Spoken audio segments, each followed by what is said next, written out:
ಮಾನ್ಯ ಸಹಾಯಕ ಚುನಾವಣಾ ಅಧಿಕಾರಿಗಳು ಕೂಡ್ಲಿಗಿ ವಿಧಾನಸಭಾ ಕ್ಷೇತ್ರ ಅವರ ಅಧ್ಯಕ್ಷತೆಯಲ್ಲಿ ಅಧಿಕಾರಿಗಳ ಸಿದ್ಧತೆ ಮತ್ತು ಮತದಾನ ಕಾರ್ಯದ ತಯಾರಿ ಕುರಿತು ಸಭೆ ಪ್ರವಾಸ ಮಂದಿರ ಸಭಾಂಗಣ ಕೂಡ್ಲಿಗಿಯಲ್ಲಿ ನಡೆಸಲಾಗಿದೆ.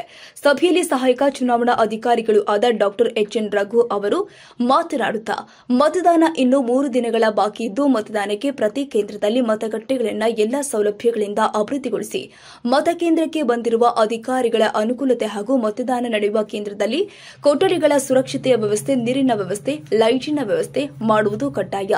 ಮತದಾರರಿಗೆ ಬಿಸಿಲಿನಿಂದ ತೊಂದರೆ ಆದರೆ ಶಾಮೀನುಗಳನ್ನು ಆಯಾ ಸ್ಥಳದಲ್ಲಿ ಸಂಬಂಧಪಟ್ಟ ಚುನಾವಣೆ ನೋಡಲು ಅಧಿಕಾರಿಗಳು ಜವಾಬ್ದಾರಿ ವಹಿಸಿ ಆ ವ್ಯಾಪ್ತಿಯ ಗ್ರಾಮ ಪಂಚಾಯಿತಿ ಪಿಡಿಒಗಳ ಮೂಲಕ ವ್ಯವಸ್ಥೆಯನ್ನು ಅನುಕೂಲವಾಗಿ ಕಲ್ಪಿಸಿಕೊಡಬೇಕು ಎಂದು ಅಧಿಕಾರಿಗಳಿಗೆ ತಿಳಿಸಿದ್ದಾರೆ.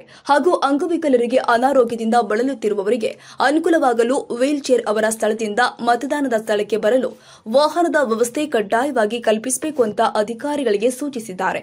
ಹಾಗೂ ಪ್ರತಿ ಸೆಕ್ಟರ್ ಅಧಿಕಾರಿಗಳಿಗೆ ತಮ್ಮ ತಮ್ಮ ವ್ಯಾಪ್ತಿಯ ಮತಕೇಂದ್ರಗಳ ಸಂಪೂರ್ಣ ವ್ಯವಸ್ಥೆಯನ್ನ, ನೀರಿನ ವ್ಯವಸ್ಥೆ, ಶೌಚಾಲಯದ ವ್ಯವಸ್ಥೆ, ಫ್ಯಾನಿನ ವ್ಯವಸ್ಥೆಯನ್ನ 5ನೇ ತಾರೀಕು ಸಾಯಂಕಾಲದ ಒಳಗಡೆ ಪೂರ್ಣಗೊಳಿಸದಿದ್ದ ಅಧಿಕಾರಿಯ ಮೇಲೆ ಹಾಗೂ ಸಂಬಂಧಪಟ್ಟ ಗ್ರಾಮ ಪಂಚಾಯಿತಿಯ ಅಧಿಕಾರಿಗಳ ಮೇಲೆ ಕ್ರಮ ಕೈಗೊಳ್ಳಲಾಗುತ್ತೆ ಅಂತ ಖಡಕ್ ಎಚ್ಚರಿಕೆ ನೀಡಿದ್ದಾರೆ.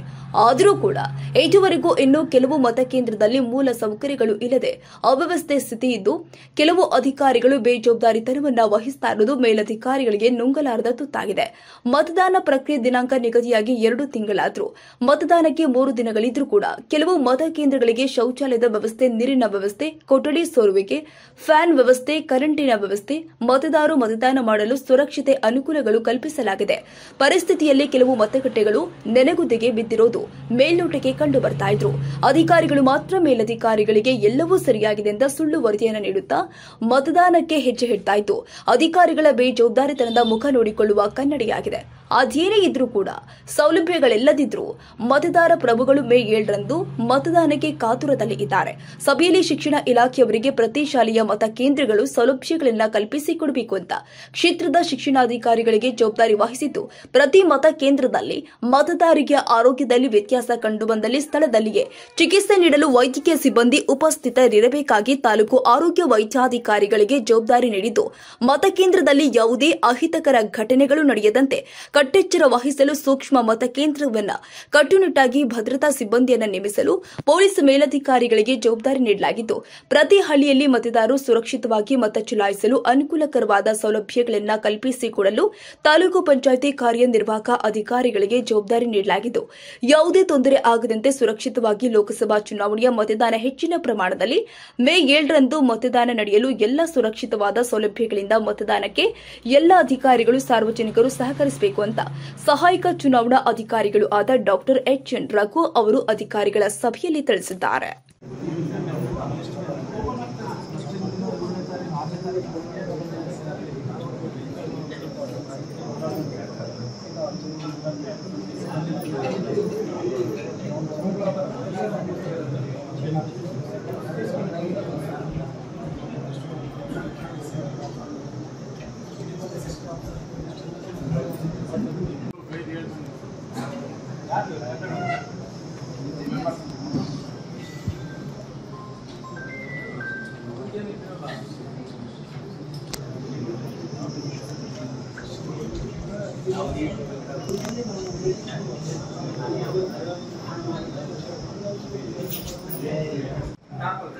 ರೆಡಿ ಇದೆಯಾ? ಓಕೆ. ನೀರಿನ ವ್ಯವಸ್ಥೆ ಎಲ್ಲ ಸರಿ ಇದೆ?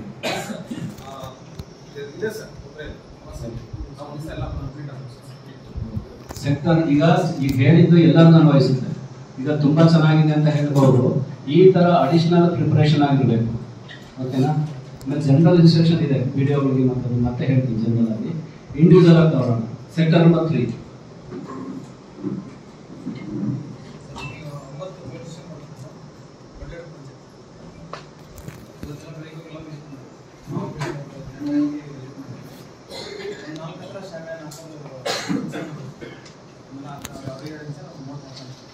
BA ಮತ್ತೆ BA ಬಂದಿದ್ದೀರಾ? ಓಕೆ. ಶಾಮಿಯಾನ ಎಲ್ಲ ಸರಿ ಇದೆ. ಎಷ್ಟು ಬಂದ್ರೆ ಎಷ್ಟು ಬರುತ್ತೆ? 9ರಲ್ಲಿ 4 ಶಾಮಿಯಾನ. ಇದು ಟಾಯ್ಲೆಟ್ಸ್ ಅನ್ನು ಓಕೆ. ನೀರಿನ ವ್ಯವಸ್ಥೆ ಎಲ್ಲ ಸರಿ ಇದೆ.